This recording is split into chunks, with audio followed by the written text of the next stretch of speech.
No discussion of Massachusetts' top natural wonders is complete without a mention of its highest peak, Mount Greylock in Adams. Or the famous potholes along the Deerfield River in Shelburne Falls out on the Mohawk Trail. Then there is the state's highest waterfall, Bash Bish Falls, tucked away in the tiny remote town of Mount Washington near the New York-Connecticut border. So beautiful and yet so far. Fortunately, waterfall chasers in eastern Massachusetts aren't completely out of the game if they're willing to make a day of it. Just head to Royalston in northern Worcester County and you will find a waterfall trifecta.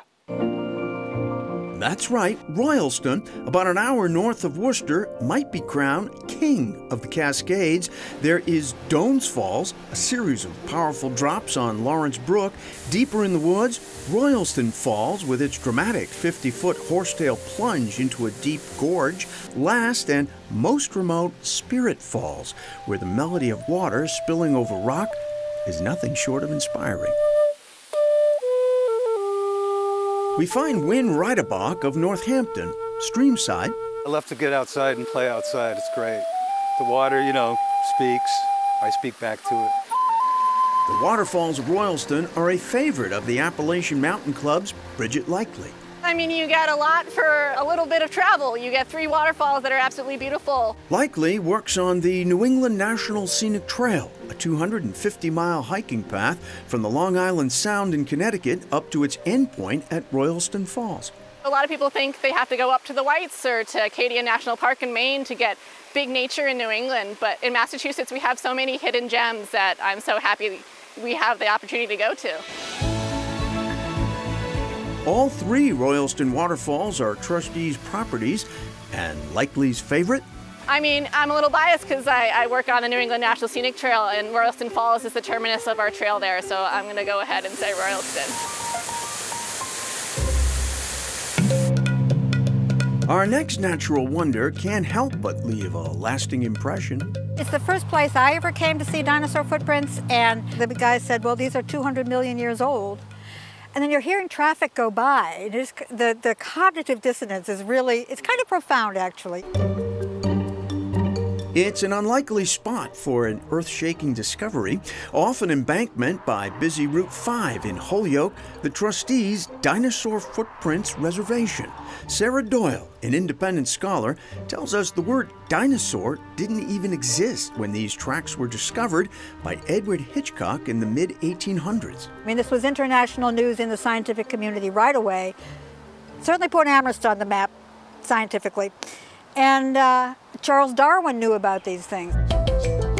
The Connecticut River Valley, once a subtropical swamp, is where the study of dinosaurs actually began. The collection at the Benesky Museum at Amherst College, the finest of its kind in the world. I've always loved dinosaurs. Dinosaurs were always very intriguing to me.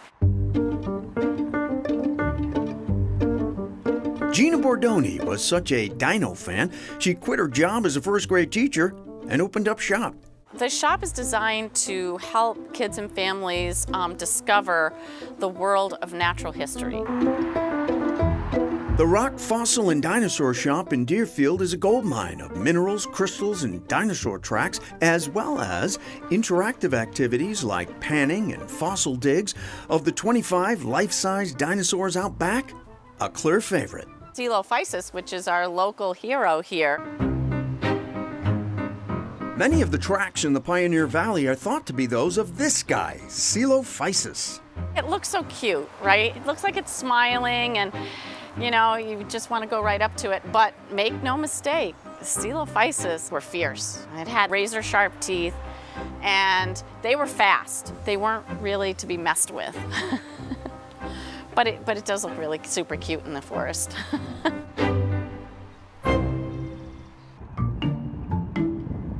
Meanwhile, back at the Quincy Quarries, our patience pays off. We finally catch some taggers in the act, spray cans in hand.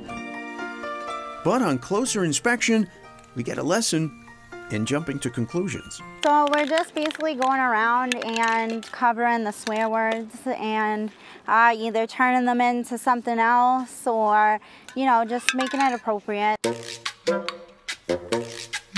Lisa and Kaylee, a mother-daughter tag team from Braintree.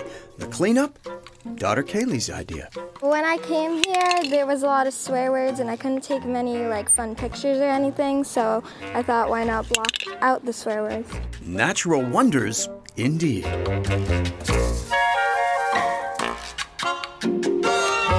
The quarry is well worth visiting even if you're not packing spray paint or climbing gear. The street art is always changing there. And there are easy trails up to the top with gorgeous views of the city. Finally tonight when we come back, an easy walk in the Blackstone Gorge.